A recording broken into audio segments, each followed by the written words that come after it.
Gary, thanks very much for joining us on another episode of Borough TV. Good on you, Cam. It's not often both our teams win by over 100 points on the same day.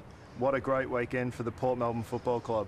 Yes, it certainly was. It was very pleasing to see the development team come out and play the way they did, especially after the first quarter, because it was actually quite tight and Casey were probably playing the better footy, and then to see them run away with such a big result and have some guys come back and play their first games for some time in Julian Rowe and Josh Capone, just to name two. So very, very important for us going forward that those players are getting game time and also too getting form. And then to see the seniors come out and I guess play similarly in relation to the first quarter, and then for us to really break the game open in the second quarter. I think it was 6 goals, 6 to virtually no score.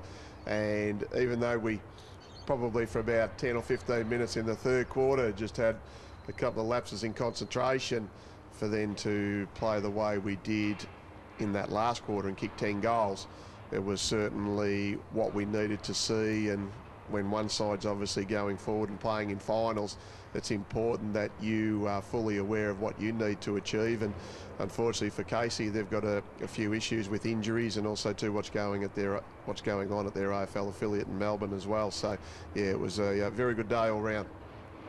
I thought the signs were very good early, with our mids getting plenty of the ball and also having 9 scoring shots against the breeze.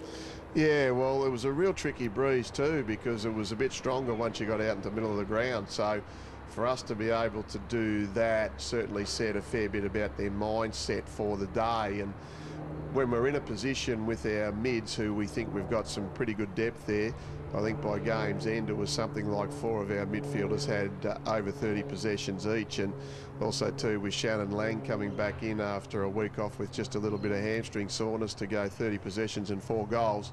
It was a really good contribution from Shannon, especially in the first half.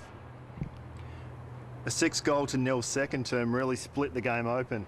A big tick to our defensive unit to hold Casey scoreless.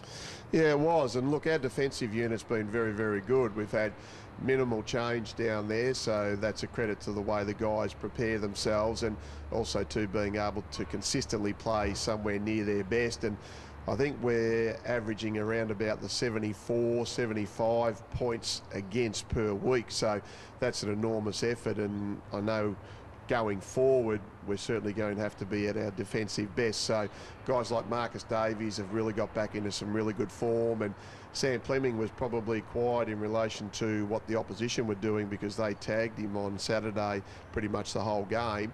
And then Marcus Merigliani, Dan Noonan, Luke Tynan and Damien Masidi has just fitted in nicely back there as one of the young boys on the block. And Tommy Langford, who's been a bit of a role player, also went back into defence and had a good 4-quarter performance as well.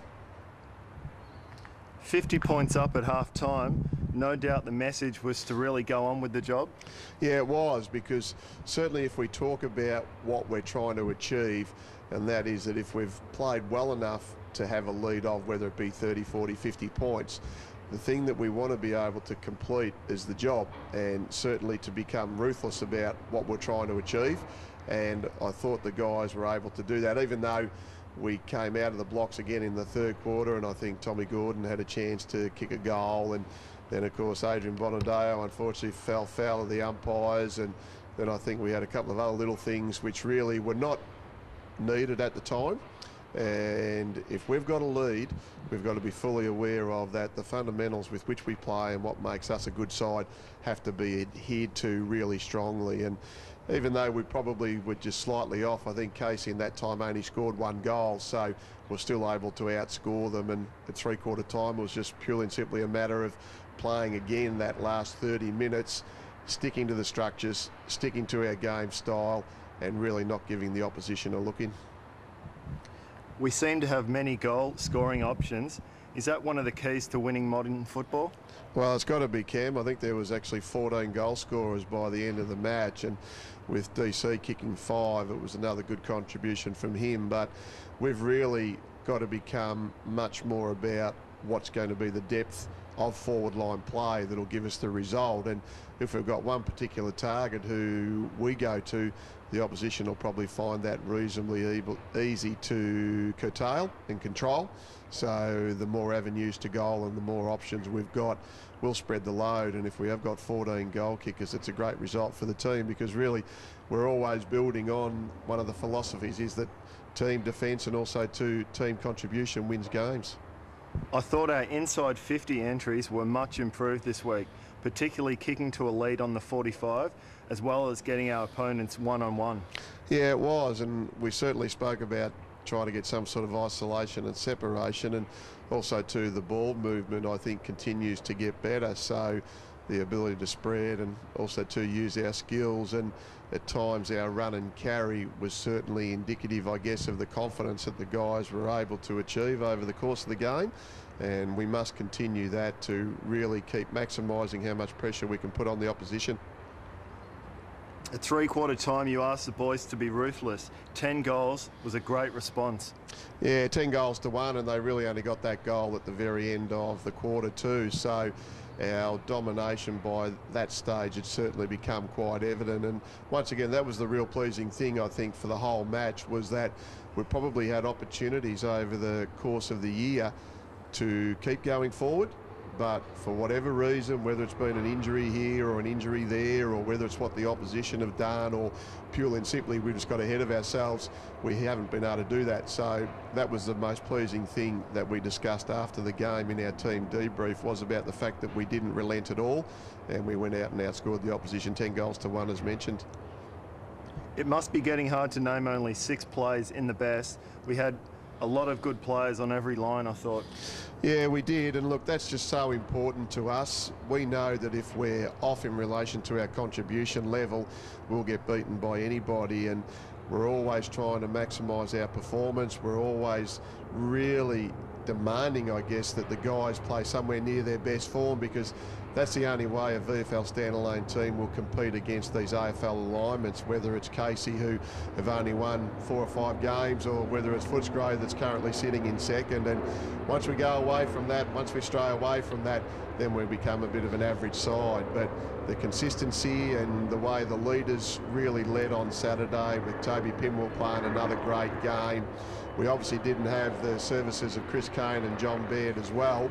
So for guys like Tom Gordon to step up, Shannon Lang, Tommy O'Sullivan, James Magna, Mitch Woofenden, and even Sandy Robinson in the ruck, who's obviously had, I think, a great opportunity to step up in the absence of Dave Fanning. And sometimes when you throw those players that responsibility, it's amazing what their form can be able to be stepped up to, and how important they are for the side. I thought Shannon Lang had his best game for the club. He has a lot of potential, especially with his pace. There's no doubt he runs the lines well, and he's certainly got more pace than you think. And he played very, very well in the first 7 to 8 weeks, and then unfortunately had a little bit of back-related hamstring soreness, so he missed a couple of weeks. And he was really probably the recruit of the year over the summer, and also to the early games, as mentioned. And to get him back into the side and have that flexibility, because he can also play a little bit down back as well, he certainly showed that he's a pretty important member to our midfield depth. Will any other players be managed in the last 2 rounds? Obviously, Chris Kane and John Baird, our captain, were taking a breather on Saturday. Yeah, both of them were sore though, so we're always pretty considerate about the, I guess, decisions that we make, and they may have not been at their best had they played anyway, so we've really got to look at that. Is there going to be anyone else managed throughout the course of the next couple of weeks? Well, it's really going to be determined by what the physios and doctors, and also to the player, says about where they're at with their particular form, and also too with their injury, because all players are going to be carrying something at this late stage of the season. But we'll never do anything to not give us the best team possible to win a match, because we've certainly got Footscray breathing down our neck. So Northern Blues this week is our next assignment, and we certainly need to get another win to shore up that top spot, and then what'll happen North Ballarat last round, and then obviously going into the finals. So we'll just assess and gauge every individual player to see what we need to do to keep them at their very, very best. Well, just on that, we do take on the Northern Blues away. a great chance to lock in top spot for the club. Yeah, it is, and that's out at Kramer Street. So the Northern Blues have been, I guess, able to play some pretty good footy. And then again, we talk about this on a fairly regular basis, that a lot of what happens at VFL level is certainly what happens at AFL level, if that makes sense. And of course, if players are injured or if players aren't performing well and for whatever reason, so we'll just have to have a good look at the Northern Blues as we do every week, and we'll certainly see what we can do to dismantle their strengths, and that's the way we go about our business every week. Gary, thanks very much for joining us on another episode of Borough TV, and good luck down at Kramer Street to you and the boys. Look forward to it, Cam. Thanks, mate. Borough TV is a Port Melbourne Football Club production.